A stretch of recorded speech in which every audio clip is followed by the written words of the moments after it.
Hi my beautiful viewers, ಹೇಗಿದ್ದೀರಾ? ಎಲ್ಲರೂ ಚೆನ್ನಾಗಿದ್ದೀರಲ್ವಾ? Welcome back to Lanchana's lifestyle. ಯಾರೆಲ್ಲ ನನ್ನ ಚಾನಲನ್ನು ಸಬ್ಸ್ಕ್ರೈಬ್ ಮಾಡ್ಕೊಂಡಿಲ್ಲ, ಸಬ್ಸ್ಕ್ರೈಬ್ ಮಾಡಿಕೊಂಡು ಪೂರ್ತಿಯಾಗಿ ವಿಡಿಯೋ ನೋಡಿ. ತುಂಬ ಒಳ್ಳೆಯ ರೆಸಿಪಿ ಇದು. ಎಲ್ಲರೂ ಕೂಡ ಇಷ್ಟಪಟ್ಟು ಕುಡಿಯೋ ಅಂಥ ಜ್ಯೂಸ್ ರೆಸಿಪಿ. ಬನ್ನಿ ಹೇಗೆ ಮಾಡೋದು ಅಂತ ನೋಡ್ಕೊಂಡು ಬರೋಣ. ಮೂಸಂಬಿ ಅಂದರೆ ಎಲ್ಲರಿಗೂ ಕೂಡ ಗೊತ್ತೇ ಇರುತ್ತೆ, ಆರೋಗ್ಯಕ್ಕೂ ಕೂಡ ತುಂಬ ಅಂದರೆ ತುಂಬ ಒಳ್ಳೆಯದು. ಕಡಿಮೆ ಅಂದರೂ ಅಟ್ಲೀಸ್ಟ್ ವಾರಕ್ಕೆ 2 ಸಲನಾದರೂ ನಾವು ಮೂಸಂಬಿ ಜ್ಯೂಸನ್ನು ಕುಡಿಬೇಕು. ಅಷ್ಟು ಹೆಲ್ದಿ ಅಂತ ಹೇಳ್ಬೋದು. ನಾವು ಬೇರೆ ಹುಷಾರು ತಪ್ಪುವಂಥ ಅವಶ್ಯಕತೆನೇ ಬರೋದಿಲ್ಲ ಅಂತ ಹೇಳ್ಬೋದು. ಆದಷ್ಟು ಮ್ಯಾಕ್ಸಿಮಮ್ ಹಣ್ಣುಗಳನ್ನು ನಾವು ತಿಂತಾ ಇರಬೇಕು, ಅಥವಾ ಅಟ್ಲೀಸ್ಟ್ ಜ್ಯೂಸ್ಗಳ ಥರನಾದರೂ ನಾವು ಕುಡಿತಾ ಇರಬೇಕು. ಸೊ ಅದೇ ರೀತಿಯಾಗಿ ನಾನಿಲ್ಲಿ 2 ಮೂಸಂಬಿ ಹಣ್ಣುಗಳನ್ನು ತೊಗೊಂಡಿದ್ದೀನಿ. ನೀಟಾಗಿ ಅದರದ್ದು ಸಿಪ್ಪೆ ಎಲ್ಲ ಪೀಲ್ ಮಾಡ್ಕೊಂಬಿಡೋಣ. ಆ ಸಿಪ್ಪೆ ಇದ್ದರೆ ಪೂರ್ತಿ ಒಗರು ಅಂತ ಹೇಳ್ತೀವಲ್ವ, ಆ ರೀತಿಯಾಗಿ ಬರುತ್ತೆ. ಸೊ ನೀಟಾಗಿ ಇದನ್ನು ಈಸಿ ಮೆಥಡಲ್ಲಿ ಮಾಡ್ಕೊಳ್ಬೋದು. ಇಲ್ಲಿ ತೋರಿಸ್ತಾ ಇದ್ದೀನಿ, ನೋಡ್ಬೋದು ವಿಡಿಯೋದಲ್ಲಿ ಎಷ್ಟು ಈಸಿಯಾಗಿ ಬರುತ್ತೆ ಅಂತ ಹೇಳ್ಬಿಟ್ಟು. ಆಲ್ಮೋಸ್ಟ್ ನಾವು ಮೂಸಂಬಿ ಜ್ಯೂಸನ್ನು ಸಕ್ಕರೆ ಹಾಕಿ ಕುಡಿತಾ ಇರ್ತೀವಿ. ಸೊ ಸಕ್ಕರೆ ಹಾಕಿರೋದ್ರಿಂದ ಶುಗರ್ ಪೇಷಂಟ್ಗಳಾಗ್ಬೋದು, ಮಕ್ಕಳಿಗಾಗ್ಬೋದು, ಅಷ್ಟು ಒಳ್ಳೆಯದಲ್ಲ ಅಂತ ಹೇಳ್ಬೋದು.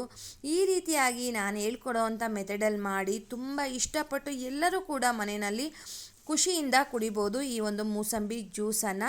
ನೀಟಾಗಿ ಆ ಸಿಪ್ಪೆ ಎಲ್ಲ ಪೀಲ್ ಮಾಡ್ಕೊತಾ ಇದ್ದೀನಿ. ಪೀಲ್ ಮಾಡಿಕೊಂಡು ಇದನ್ನು ಚಿಕ್ಕದಾಗಿ ಕಟ್ ಮಾಡ್ಕೊತಾ ಇದ್ದೀನಿ.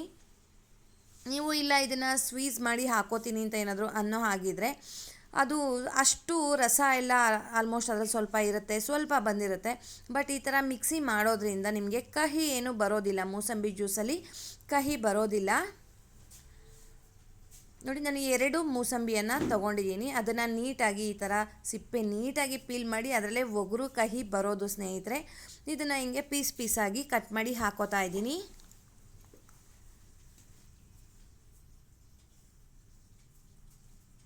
ಒಂದರಲ್ಲಿ ನೀವು 4 ಅಥವಾ 6 ಭಾಗ ಮಾಡಿ ಬೇಕಾದರೂ ಹಾಕೊಳ್ಬೋದು.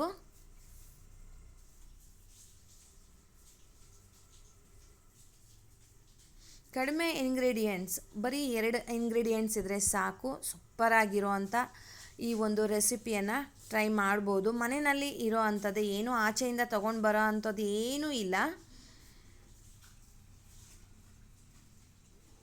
ಕಡಿಮೆ ಅಂದರೂ ಅಟ್ಲೀಸ್ಟ್ ವಾರಕ್ಕೆ 2 ಸಲನಾದರೂ ಈ ಒಂದು ಜ್ಯೂಸನ್ನು ಕುಡೀರಿ ಸ್ನೇಹಿತರೆ.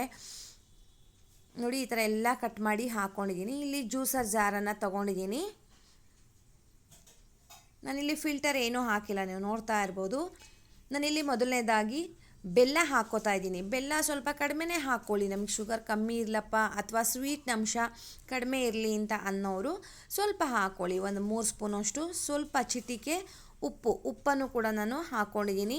ನೀವಿಲ್ಲಿ ಬೆಲ್ಲದ ಜಾಗಕ್ಕೆ ಯಾರಿಗೆ ಬೆಲ್ಲ ಎಲ್ಲ ಇಷ್ಟ ಆಗೋದಿಲ್ಲ ಅವರು ಸಕ್ಕರೆ ಹಾಕ್ಕೊಳ್ಬೋದು. ಸ್ವಲ್ಪ ಪೆಪ್ಪರ್ ಪೌಡರ್ ಹಾಕ್ಕೊಂಡಿದ್ದೀನಿ. ಕಟ್ ಮಾಡಿ ಇಟ್ಟಿರೋ ಅಂಥ ಮೂಸಂಬಿ ಇಷ್ಟೇ ಸ್ನೇಹಿತರೆ, ಇನ್ನೇನು ಬೇಡ. ಈ ಒಂದು ಜ್ಯೂಸಿಗೆ ಈಸಿ ಅಂದರೆ ಈಸಿಯಾಗಿ ಮನೆಯಲ್ಲೇ ಮಾಡ್ಕೊಳ್ಬೋದು. ಇಲ್ಲಿ ಸುಮಾರು ಒಂದು 2 ಗ್ಲಾಸ್ ಅಷ್ಟು ನಾನು ನೀರನ್ನು ಆ್ಯಡ್ ಮಾಡ್ತಾ ಇದ್ದೀನಿ. ನೀರನ್ನು ಆ್ಯಡ್ ಮಾಡಿಬಿಟ್ಟು ಮಿಕ್ಸಿ ಮಾಡ್ಕೊಂಡು ಬಂದರೆ ಆಯಿತು.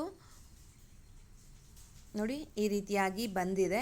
ಇದನ್ನು ಸ್ಟ್ರೈನ್ ಮಾಡ್ಕೊಳ್ಳೋಣ. ಅದರಲ್ಲಿ ಬರೀ ಅದು ಸಿಪ್ಪೆ ಥರ ಬರುತ್ತೆ ಅಲ್ವಾ, ಆ ತಿರುಳು ಮಾತ್ರ ತಿರುಳೆಲ್ಲ ಹೋಗಿರುತ್ತೆ, ಸಿಪ್ಪೆ ಮಾತ್ರ ಉಳ್ಕೊಂಡಿರುತ್ತೆ. ಸ್ವಲ್ಪ ಕೂಡ ಇಲ್ಲಿ ವೇಸ್ಟ್ ಆಗೋದಿಲ್ಲ ಸ್ನೇಹಿತರೆ. ನೋಡಿ, ಪೂರ್ತಿಯಾಗಿ ನೀಟಾಗಿ ಎಲ್ಲೂ ಕೂಡ ವೇಸ್ಟ್ ಆಗ್ದಲೇ ಇರೋ ಥರ ಮೂಸಂಬಿ ಜ್ಯೂಸನ್ನು ರೆಡಿ ಮಾಡ್ಕೊಂಡಿದ್ದೀವಿ. ಬನ್ನಿ ಸರ್ವ್ ಮಾಡೋಣ. ಐಸ್ ಕ್ಯೂಬ್ ಹಾಕಿ ಸರ್ವ್ ಮಾಡ್ತಾ ಇದ್ದೀನಿ. ಜ್ಯೂಸ್ ಅಂದರೆ ಸ್ವಲ್ಪ ಕೋಲ್ಡ್ ಆಗಿರಬೇಕು ಅನ್ನೋದು ನಮ್ಗೆ ಅದೊಂದು ಫೀಲ್ ಇದ್ದೇ ಇರುತ್ತೆ. ನಮಗೆ ಅಷ್ಟು ನಾವು ಕೋಲ್ಡ್ ಕುಡಿಯಲ್ಲ, ನಾವು ಐಸ್ ಕ್ಯೂಬ್ ಎಲ್ಲ ಯೂಸ್ ಮಾಡಲ್ಲ ಅನ್ನೋ ಆಗಿದ್ರೆ ಕಂಪ್ಲೀಟಾಗಿ ನೀವು ಅದನ್ನು ಸ್ಕಿಪ್ ಮಾಡ್ಬೋದು. ನೋಡ್ತಾ ಇರ್ಬೋದು, ಕಲರ್ ಏನು ಈ ಥರ ಇದೆ ಅಂತ ಅನ್ಬೋದು, ಬಟ್ ಟೇಸ್ಟ್ ಮಾತ್ರ ತುಂಬ ಚೆನ್ನಾಗಾಗಿತ್ತು. ಒಂದು ಸಲ ಮಿಸ್ ಮಾಡದೆ ಈ ರೀತಿಯಾಗಿ ಮೂಸಂಬಿ ಜ್ಯೂಸನ್ನು ಟ್ರೈ ಮಾಡಿ, ನಿಮ್ಮೆಲ್ಲರಿಗೂ ಇಷ್ಟ ಆಗತ್ತೆ. ಹೋಗಿ ಬರಲಾ? ಬಾಯ್ ಸ್ನೇಹಿತರೆ.